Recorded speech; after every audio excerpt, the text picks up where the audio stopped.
Now we're going to show the 1/4 inch piecing foot. It has a little guide on the side here.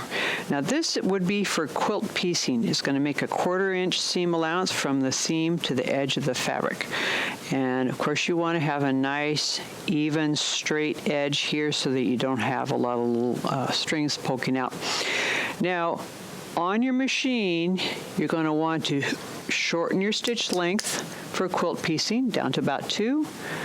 You can have your speed slider wherever you want, but I would suggest not having it really fast if you're just kind of getting used to your machine still.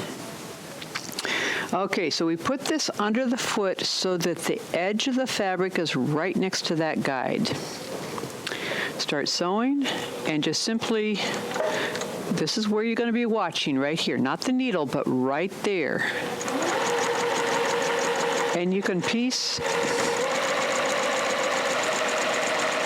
from one piece to the next, and just keep sewing until you get to the end of where you're done.